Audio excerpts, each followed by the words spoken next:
Hello friends, today we're going to teach you how to make strawberry jam out of figs. Uh, People either love figs or they hate figs. There doesn't seem to be an in-between. And most of my kids did not care for figs. Their mother loved them. But I'm going to show you the tree, and a friend of mine has told us that we could come harvest it. And we've got two of my grandsons and one of their cousins that is going to be with us, and we're going to hurry and do it and then go home and make some strawberry jam. Here's this beautiful tree, and it has figs all over it. It's a white fig, they call it, and it is an ever-bearing fig. So you'll have ripe ones and green ones on the very same limb. And it continues to bear until the frost comes. It's really quite wonderful. Well, look at our harvest. I'm going to turn it around. We got 3 big bowls of it, and I'm going to hurry and show you how to make strawberry jam. Here's what they look like. You can tell some are a teeny bit greener than others, but the greener ones even add more pectin to the pot. And so let's go to the stove and I will show you. Look at this. I've cut them up just in half or quarters, and now I'm going to add a little water, just until you can start to see it on the sides. See that? And then turn it on high and let it begin to do its magic. With this, I'm going to add, and I will put it in, stir it in, and then show you what it looks like. This is a very large pot of figs. So I'm going to do 2 strawberry Kool-Aids, unsweetened. Now, if it were only a portion of this, do 1. If it's bigger than this, do more. But then it will look like it. It will begin to break down. The seeds look just like strawberry seeds inside. And we will add sugar to taste as it begins to process.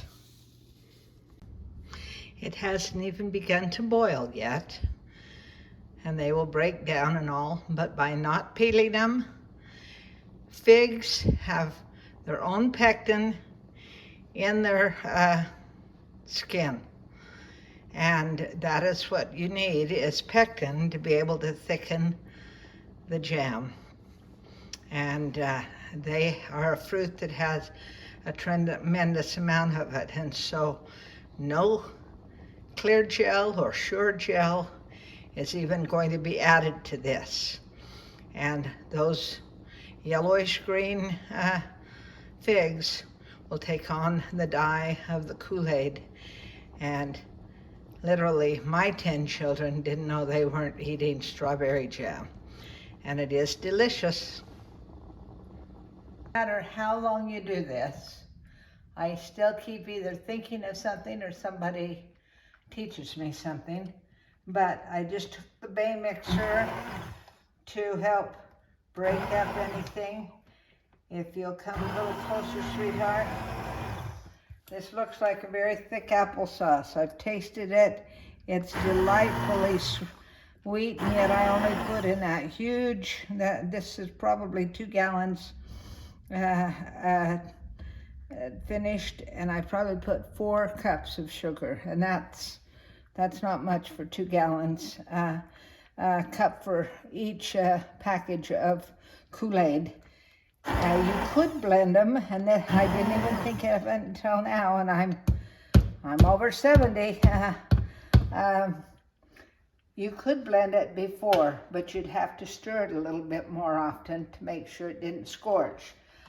It's bubbling still. I'm turned it down to low, and that's what I will begin to do, is put them in my canning jars.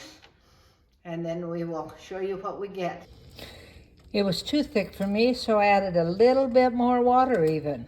And it looks absolutely amazing, I think. It's ready to do it. As all I'm doing is waiting for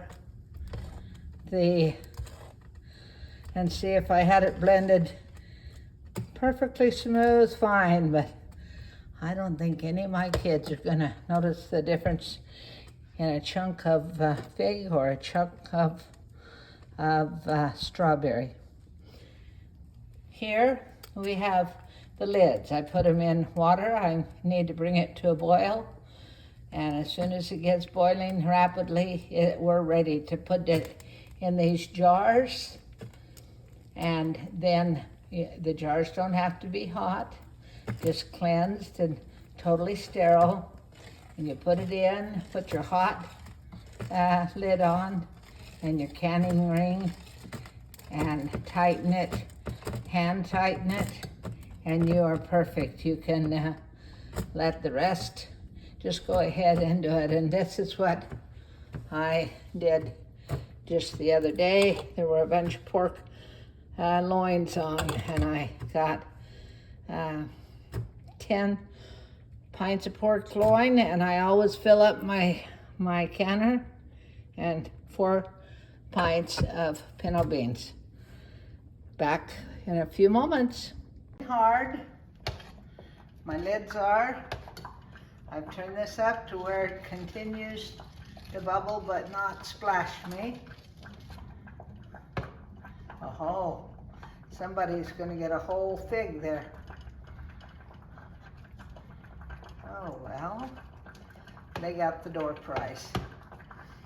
You fill your jars up to the fill line.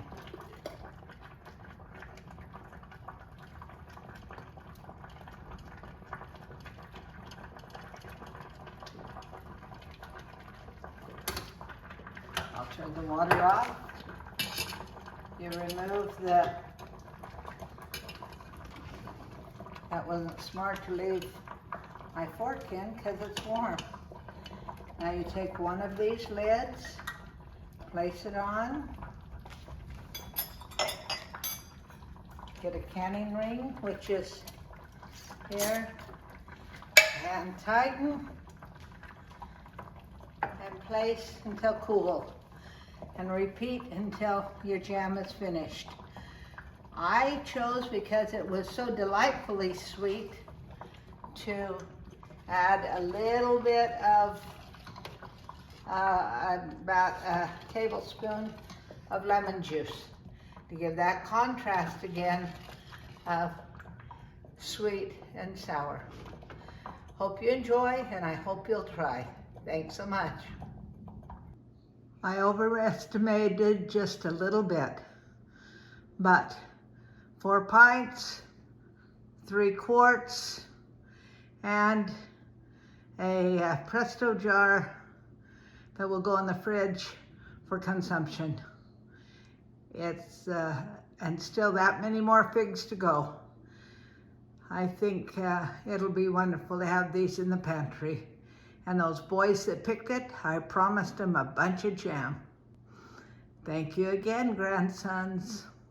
Here's our taste tester. It's on a cracker and still warm, but we'll see how he likes it. Actually, I don't know what figs taste like anyway, but I know what strawberry jam tastes like, so I'll see if it tastes like strawberries.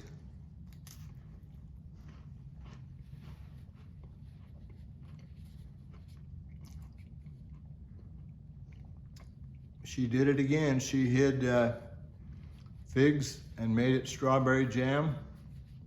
And she did as good as that as she did her apple pie with zucchini. So she's doing miracles. Tastes great. That's why I love him so much. He'll even lie for me, but try it. Well, here is the results of canning strawberry fig jam. I've got 16 pints, and to those wonderful grandsons that helped pick it, I took 4 quarts already. And that was just, we did that in about 20 25 minutes at the most, and the jam was very quick to make up. I think your family'd love it. If you happen to get more water on it and it doesn't thicken because of its own pectin, it will make the most delightful strawberry syrup. But as we speak, they're still popping. I just did those 12 pints there, and the 4 in front were done on the first batch.